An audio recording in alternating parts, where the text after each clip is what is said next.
오늘도 우리 모든 성도님들에게 기쁜 소식이 전해질 줄 믿습니다.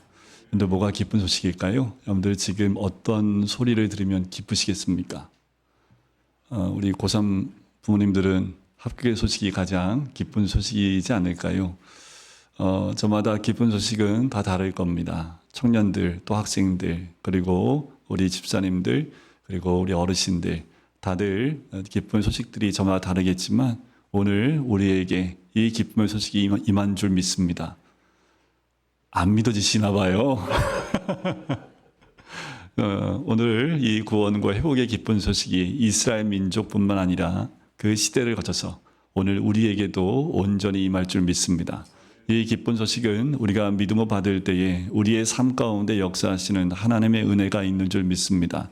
의심하지 마시고요. 저 목사가 또 뭔 소리를 하나 생각하지 마시고 오늘 이 말씀 안에서 주를 만날 때에 또 주의 음성이 들릴 때에 그 음성이 나에게 하시는 음성이고 이스라엘 백성이 아니라 우리에게 주어지는 그 소식이고 그 음성인 줄 믿습니다. 받아 누리셨으면 좋겠고요. 그리고 가져가셨으면 좋겠고 가져가서 나누셨으면 좋겠습니다.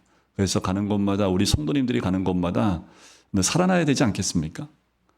그냥 또 한 주일 하다가 오지 마시고 한 주일 동안 살아있는 역사를 경험하시고 또 모여서 얼굴에 막 생기가 막 그래서 주일에 만날 때마다 막 눈초리들이 뭔가 말하고 싶어서 막 아멘이시죠? 네. 그런데 한 역사학자가요 유대 광야를 탐험하다 굴에서 그물을 하나 발견하게 됩니다. 그런데 이상한 거지요. 갈릴리 호숫가에서 써야 될 그 그물이 광야에 있는 동굴에서 발견이 된 거예요. 왜 물 한 방울도 없는 그 광야의 한 굴에서 갈릴리 바닷가에서 쓰는 그 그물이 발견이 됐을까? 이 기독교 역사학자들이 그 그물을 보고 의미를 부여했습니다. 이런 의미를 부여했어요. 그러니까 이게 이제 사실인지는 밝혀지지 않았지만 이 역사학자들이 믿음으로 이 그물을 가지고 온 그 사람을 이렇게 의미를 부여합니다.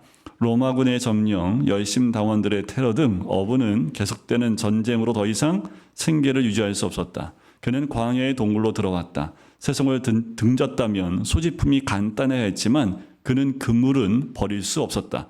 그는 언젠가 갈릴리로 다시 돌아가라는 소망이 있었기 때문이다. 그는 에스겔의 말씀을 읽고 있었을 것이다.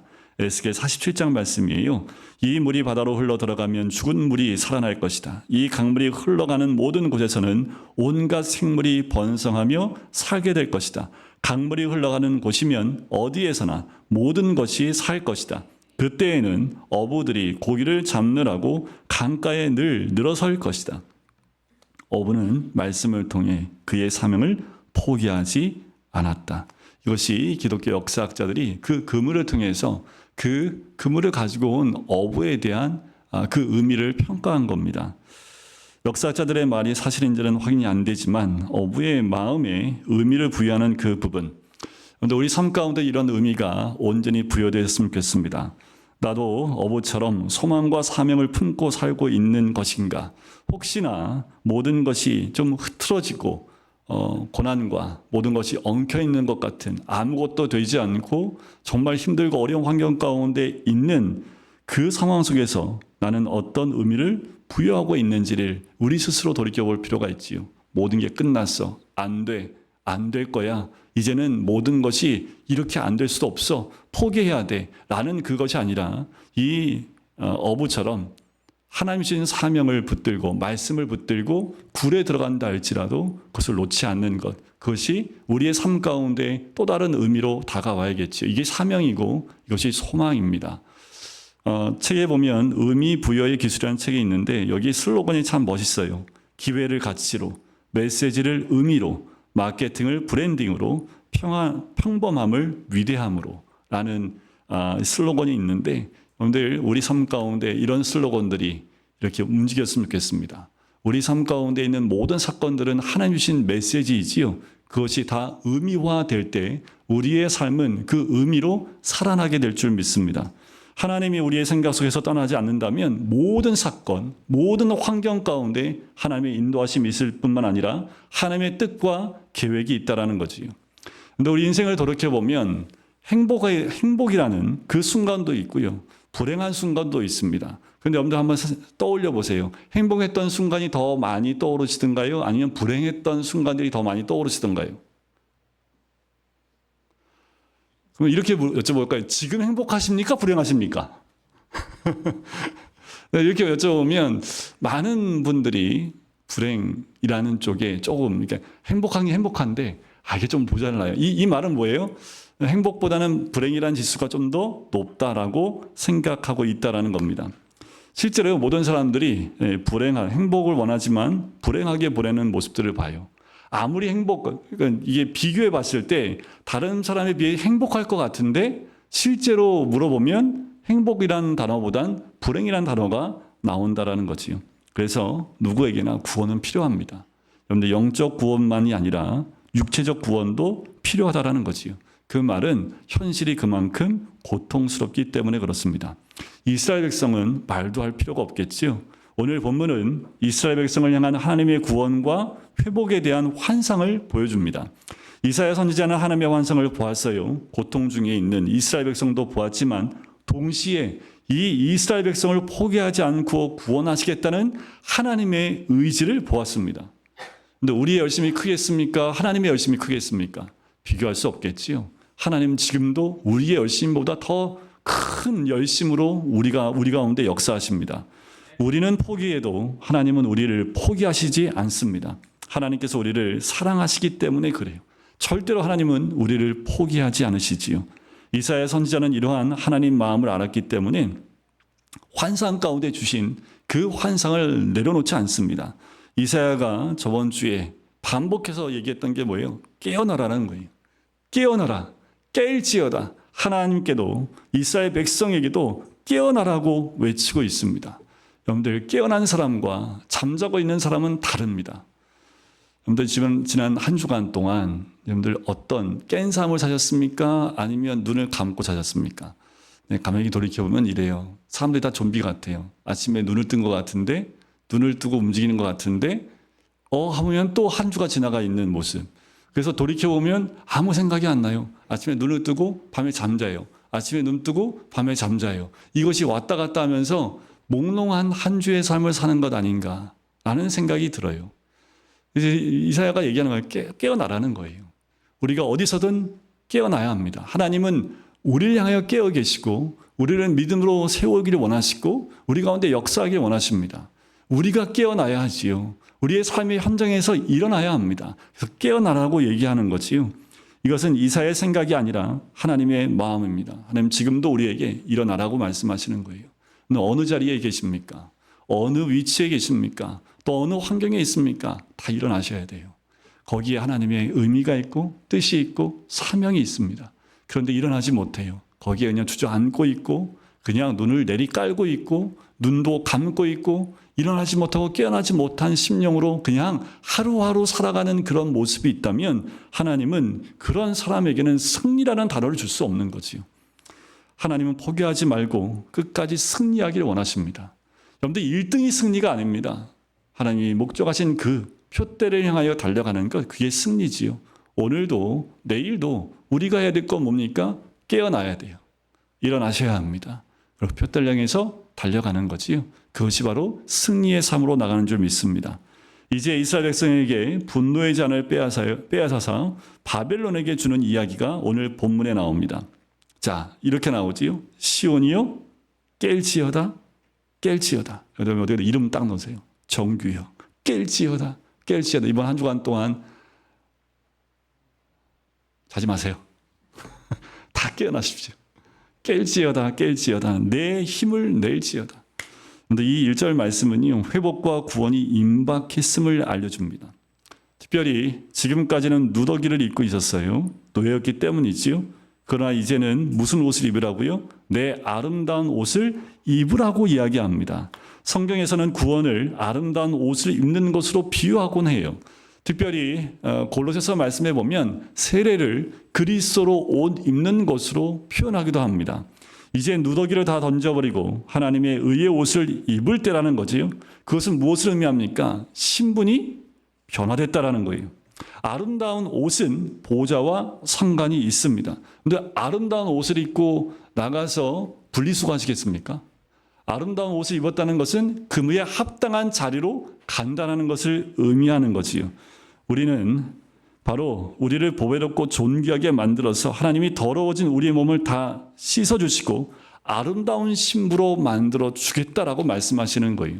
지금도 변함없이 우리의 옷을 아름다운 옷으로 입으라고 말씀하시는 거지요. 그리고 이제부터 할례받지 아니하는 자와 부정한 자가 다시는 네게로 들어옴이 없겠다라고 말씀하시는 거죠. 이것은 부정한 죄인이나 이방인에 의해서 시온이 더럽혀지지 않을 것이다 라는 메시지입니다. 지금은 바벨론에 의해서 예루살렘 도성이요 더럽혀졌습니다. 아름답고 축복된 장소라 할지라도 이방인들이 지배하면 더러워질 수밖에 없지요. 왜요? 이방인들은 정결하지 않기 때문에 이스라엘 유대인들의 율법에도 의하면 이방인들은 정결치 않은 백성들입니다. 그들이 만진 것이 다 부정해질 수밖에 없어요. 하나님은 그런 것을 원하시지 않습니다. 우리의 인생이 그렇게 되기도 원하시지 않는다라는 거예요. 우리는 아름다운 옷을 입고 주께로 나가는 주의 백성입니다. 이 시대에 주님께서 초청하시고 다시 회복시켜 주시는 하나님의 백성들입니다. 세상에 의해서 짓밟힐 자들도 아니고 세상의 그 부정함이 우리를 더럽힐 수 없는 하나님 백성으로 회복되기를 원하시는 거지요. 그래서 하나님께서 준비한 아름다운 보좌에 앉으라고 말씀을 합니다. 하나님은 우리를 향해서 깨끗하고 단정하고 규모 있는 지혜롭고 눈이 반짝거리고 의욕이 넘치고 희망이 있는 그 인생 살기를 원하십니다. 여러분들 살아있는 것들은요 가만히 있지 못합니다. 움직여요. 발딱거립니다. 여러분들 눈은 우리의 모든 걸 다 드러내죠. 눈을 보세요. 눈을 한번 보세요. 제 눈 보지 마시고 제 눈 봐봤자 뭐 제 눈은 제 눈이고 여러분들 아침에 일어났을 때 서로의 눈을 보세요. 여러분들 그 눈 가운데 반짝일 수 있는 건 뭐예요? 오늘 하루에 기대감이 있으면 눈에 반짝임이 있습니다. 그런데 오늘 하루도 쳇바퀴예요? 그러면 아침에 눈을 떴지만 눈은 감은 거지요. 하나님은 그 눈이 반짝이길 원하셔요. 그 눈에 비전으로 충만하게 원하시는 거지요. 그러면요 삶이 규모 있게 됩니다. 삶이 깨끗해요. 그리고 삶이 정결해질 수밖에 없습니다. 삶을 정돈하는 거죠. 여러분들 뭔가 새 마음을 가지면 제일 먼저 뭐부터 하십니까? 청소부터 해요. 정리부터 하지요. 그럴 수밖에 없어요. 뭔가 새롭게 시작하려면 내 주변을 정리부터 하는 것처럼 하나님이 우리가 깨끗하고 단정함으로 늘 우리 주변도 또 나와 만나는 모든 사람들에게 그런 모습을 보여주기를 원하시는 거지요. 그래야 아름다운 보좌에 앉으라고 할 수 있는 거예요. 우리는 예수 그리스도로 말미암아 구원을 받았고 새 사람이 된 줄 믿습니다. 새 사람이 됐으면 이제 하나님 자녀답게 살아야겠지요. 그러면 하나님 자녀답게 살려면 우리의 사고방식이 다 바뀌어야 됩니다. 어떻게 해요? 하나님의 사고방식으로 바뀌는 거예요. 그게 가치관의 변화입니다. 그것이 바로 우리의 삶의 방향성의 변화입니다. 예수님을 믿었어요. 새 사람이 됐는데 여전히 내 사고방식은 세상에 있어요. 그건 새 사람이 된 것이 아니지요. 말로만 있을 수밖에 없지요. 우리의 사고방식이 바뀌는 겁니다. 그러면 떳떳함과 긍지로 살아갈 수 있어요. 그건 눈만 봐도 다 티가 납니다. 달라요. 여러분들 그리스도인은 눈이 달라야 합니다. 여러분들 이번 한 주간 동안 눈을 부라리고 다니십시오. 주일날 지나고 이 사람이 한 주간이 눈이 다 바뀌었네. 왜 그럴까요? 왜 눈이 바뀌겠습니까? 여러분들 우리 눈은 도망자나 패배자의 눈이 아닙니다. 지금 환경에 의해서 패배됐다고요? 아니요. 그거는 포기한 자의 눈입니다. 하지만 하나님의 비전으로 눈이 반짝이는 그 믿음의 사람, 우리는 그 비전이 있기에 우리가 여러분들 나이에 많고 조금이 중요하지 않습니다. 하나님의 비전은 늘 주님 안에서 발견되어진 우리의 모습입니다. 그것을 바라보는 거지요. 그러면 우리의 눈은 그 안에서 빛날 수 있는 겁니다. 하나님께서는 단지 쇠사슬에서 풀려나는 것만을 말씀하지 않으셔요. 더 나아가 보좌에 앉는 것을 말씀합니다. 하나님께서는 우리를 죄 가운데서 빼내실 뿐만 아니라 영광의 보좌에 앉게 하기 위해서 보좌까지 마련해 주신다라는 거예요. 여러분 이것을 바라보십시오. 우리가 앉아야 될 곳은 세상이 아닙니다. 우리가 앉아야 될 곳은 부정한 곳이 아닙니다. 우리가 앉아야 될 곳은 어둠이 아닙니다. 우리가 앉아야 될 곳은 이미 하나님께서 우리 위해서 보호자를 준비해 놓고 계시다라는 거지요. 그런데 세상은요, 잘 모르는 것이 뭐냐면 구원은 공짜이기 때문에 너무 가볍다라는 거예요. 오늘 3절 말씀에 보면 이렇게 나오지요. 너희가 값없이 팔렸으니 또 돈 없이 속량되리라 라고 얘기합니다. 값이 너무 싸서 공짜가 아니라는 거예요. 값을 매길 수 없어서 공짜입니다. 여러분들 한번 예를 들어 볼까요? 공기, 산소를 값어치를 한번 매겨본다면 얼마 정도 될까요? 조만간 근데 편의점에서 산소를 구입해서 쓰셔야 될 날이 올지도 모릅니다. 우리가 언제 제가 중고등학교 때 물을 사 먹는다는 얘기가 있었거든요. 아무도 안 믿었어요. 무슨 그냥 이렇게 막 뛰어다니면서 그냥 이렇게 틀어서 마시고 막 그랬는데 그때는 진짜 집에 부자들만 집에 정수기, 이온 정수기 막 300~400만 원짜리. 근데 지금도 잘 사시는 분들은 뭐 더 비싼 걸 갖고 다니실지 모르겠지만 그때 정수기라는 것이 잘 팔리지 않을 때. 근데 그때 이제 좀 있으면 이제 가게에 가서 물 사서 먹는 시대가 될 거라고 얘기를 했지요. 여러분들 혹시 산소를 여러분들 돈으로 환산한다면 얼마의 가치가 있을까요? 만약에 산소를 우리가 돈 주고 산다고 한다면 봉이 김선달인가요? 이 산소, 우리 공기의 값어치 한번 생각. 하나님이 이 공기, 산소의 가치가 너무 값지기 때문에 누구나 쓸 수 있도록 준 것이지 이게 너무 가볍고 너무 쉬운 거기 때문에 그렇기 때문에 이게 공짜가 아니라는 거예요. 우리는 정말 소중하지만 하나님이 우리에게 베풀어 주신 것이 너무도 많지요. 구원도 마찬가지입니다. 햇빛이 없으면 우리가 어떻게 살아갈까요? 햇빛을 돈으로 여러분들 환산할 수 있을까요? 환산할 수 없지요. 구원은 그 어떤 값으로도 우리가 환산할 수 없기에 하나님이 우리에게 그냥 주시는 거예요. 그걸 우리가 뭘로 우리가 그것을 값을 지불할 수 있겠습니까? 어느 누구도 값을 지불할 수 없어요. 구원의 가치가 어마어마하기 때문에 하나님은 우리에게 그걸 그냥 주시는 거예요. 그것이 하나님의 사랑이지요. 구원도 너무나 소중하기에 하나님이 똑같이 돈으로 사랑할 수 없는 것, 바꿀 수 없는 그 모든 것을 값없이 주시는 거지요. 이스라엘 백성들은 시련을 참 많이 겪었습니다. 이런 얘기 있어요. 시련이 인생에 최소한 3번은 온답니다. 일부 예배 때 물어봤더니 동훈이는 한 번 왔대요. 제가 그랬어요. 앞으로 2번 남았다. 네, 제가 얘기를 했는데 여러분들 최소한 시련은 인생 가운데 3번은 온다고 합니다. 우리가 시련을 겪을 때 이런 생각을 할 때가 많아요. 왜 나한테만 이런 시련이 오나? 왜 나한테만 이런 어려움이 오나? 라고 생각하지 마십시오. 누구든지 다 시련은 있지요. 하지만 하나님의 구원을 보는 자는 회복하고 승리할 수 있고요. 하나님의 구원을 보지 못하는 자는 그 가운데 패배할 수밖에 없습니다. 저는 이제 고등학교 2학년 때 예수님을 인격적으로 만났어요. 교회는 초등학교 5학년 때. 저는 정확합니다. 왜냐하면 믿지 않는 가정에서 태어났기 때문에 교회에 나간 시점도 정확히 알고 교회 왜 나간지도 알고 예수님을 인격적으로 만난 때가 언제인지도 정확히 합니다. 우리 아이들은 모태신앙이어갖고 아직도 헤매고 있지만 제가 예수를 믿고 난 다음에 그 이후부터 보면 하나님은 한 번도 저를 배신한 적이 없으십니다. 그리고 저를 떠나보신 적도 없어요. 그리고 이 순간까지 주님의 사랑이 늘 파도처럼 나에게 오는 것을 경험하게 됩니다. 그분의 구원은요, 매우 풍성하고 하나님의 은혜는 상상할 수 없을 정도로 흘러넘칩니다. 늘 목사니까 저한테만 그럴까요? 하나님께서 값없이 베풀어 주신 은혜를 우리는 생각해야 합니다. 왜요? 은혜 주실 때에 주님이 하시는 말씀이 함께 옵니다. 그게 뭐냐면 내가 여기 있다라는 거예요. 고통 중에 있을 때 하나님이 잘 안 보이죠. 힘들면 더더욱 안 보입니다. 때로는 길을 상실하여 헤맬 때도 있어요. 그래서 하나님께서 내가 여기 있다라고 말씀하시는 거예요. 그것이 바로 하나님의 임재입니다. 하나님이 계시다라는 것을 머릿속으로만 생각하면 참 밋밋해요. 그렇지만 내가 여기 있다고 말씀하시는 하나님을 만나는 순간 깜짝 놀라는 거죠. 주님, 내가 만난 주님. 그 주님 만나보니 모든 것이 이제까지는 흑백이었는데 하나님 만나보니까 다 컬러풀하게 바뀌는 거예요. 아무것도 보이지 않았던 것들, 내 눈에 보이는 것이 근데 요거밖에 안 보였는데 하나님 만나고 나니 모든 세상이 다 보이는 거지. 나무 하나를 봐도 그 뜻을 깨닫기 시작을 하고 사람과 만나는 그 순간부터 그 만남의 의미를 깨닫기 시작을 한다라는 겁니다.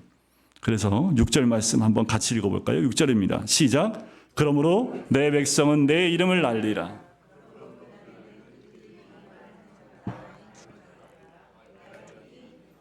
하나님을 믿는 것으로 만족하지 마세요. 하나님 만나셔야 합니다. 하나님이 계신 것은 마귀도 알아요. 마귀도 믿고 떨어요. 하지만 그 믿음은 구원을 이룰 수 있는 믿음이 아니지요. 여러분, 하나님 만나셔야 합니다. 하나님 음성을 들어야 합니다. 하나님을 느껴야 합니다. 이것이 하나님을 믿는 거예요. 걷다가도, 잠을 자다가도, 다른 생각을 하다가도 함께 계시다라는 것을 느껴야 합니다. 하나님을 알아가는 몇 단계가 있습니다. 여러분들 한번 나는 몇 단계 있는지 한번 점검해 보세요. 나중에 제가 물어보겠습니다. 1단계는 하나님의 존재를 인정하는 겁니다. 그냥 막연히 하나님 계시겠지라는 단계입니다. 이 두 번째 단계는 하나님의 존재를 인정할 뿐 아니라 하나님이 계신다면 만날 수 있으면 좋겠다. 그 하나님 만나고 싶다라는 단계에 있는 것이 2단계입니다.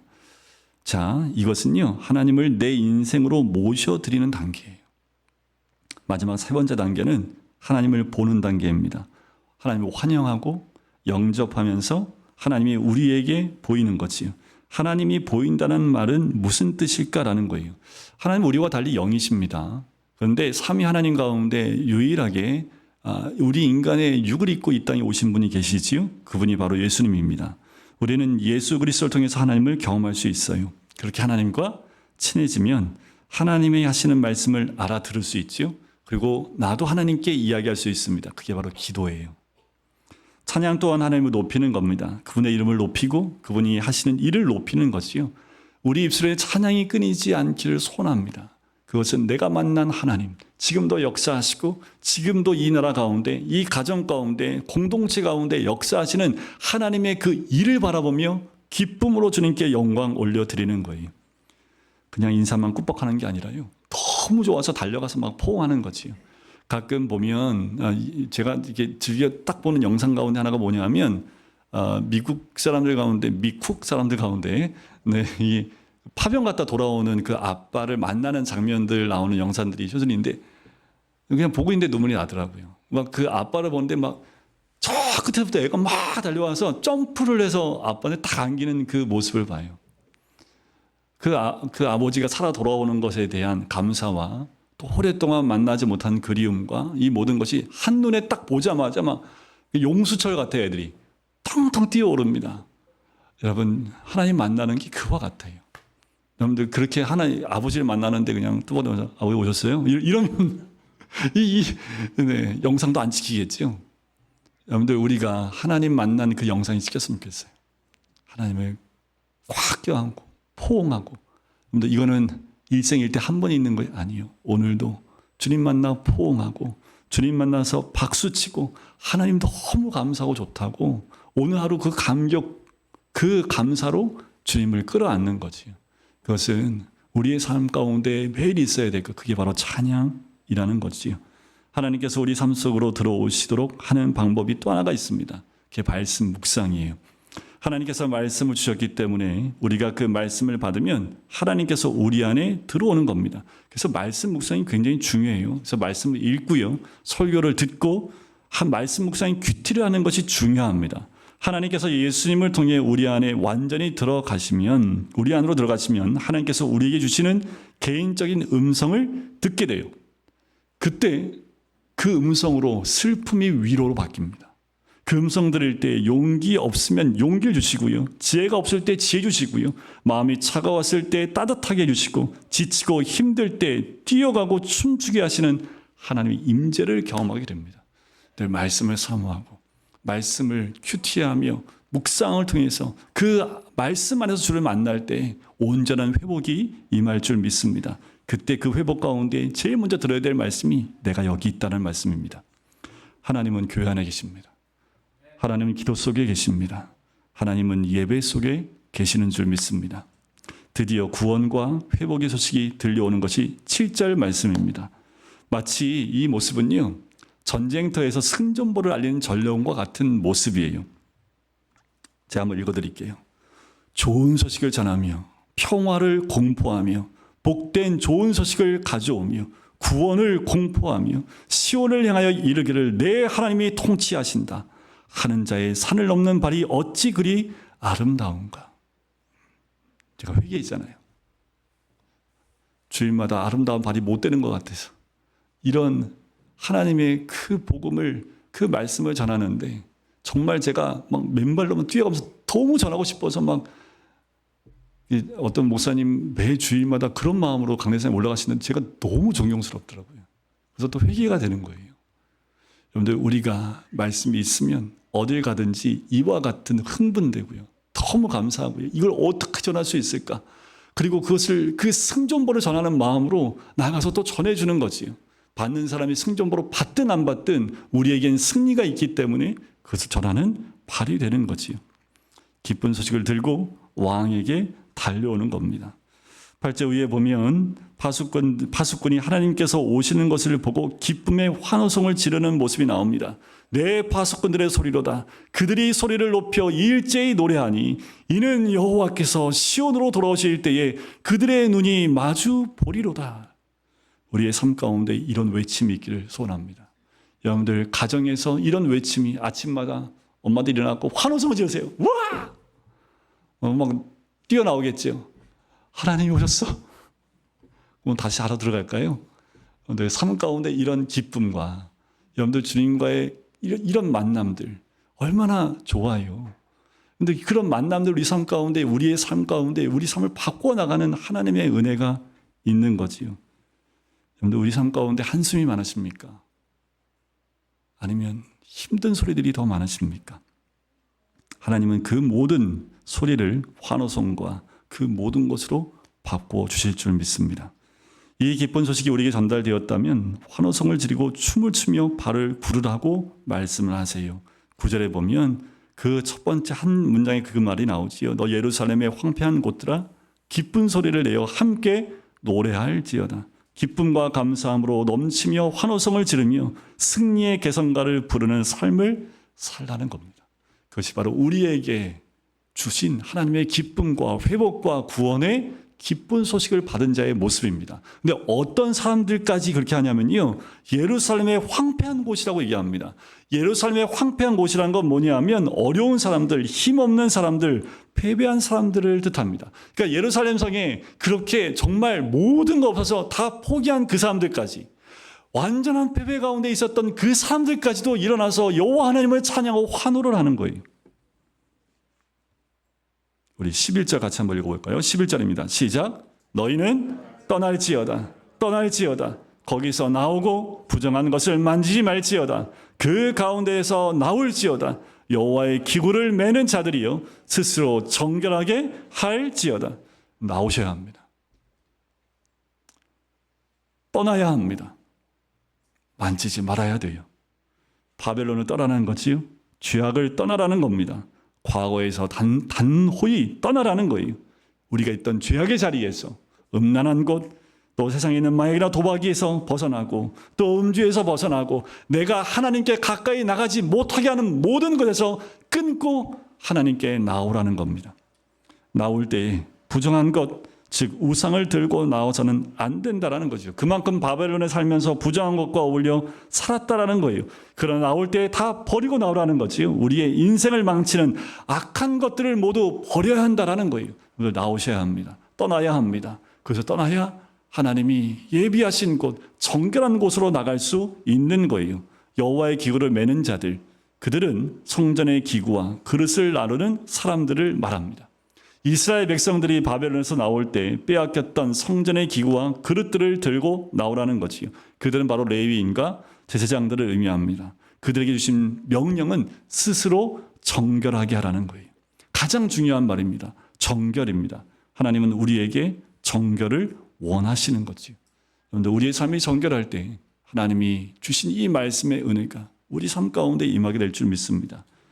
황급히 나오지 말라고 하세요. 당당하게 나오라고 이해하십니다. 실제로 에스라서에 보면 페르시아의 고레스 왕의 도움으로 당당하게 나오는 그들의 모습을 봅니다. 고레스의 칙령과 같이 너무나 분명한 하나님의 약속이 구원이지요. 우상 같은 것 거들떠보지 말고 쫓기듯 서둘러 나오는 것이 아니라 당당해야 합니다. 하나님의 구원을 받는 자는 하나님의 법칙과 약속에 의해 구원받는 거지요. 이 세상에서 당당하게 믿음을 갖는 겁니다. 여러분, 그리고 승리를 선포하는 거지요. 구원과 회복이 우리에게 있는 줄 믿습니다.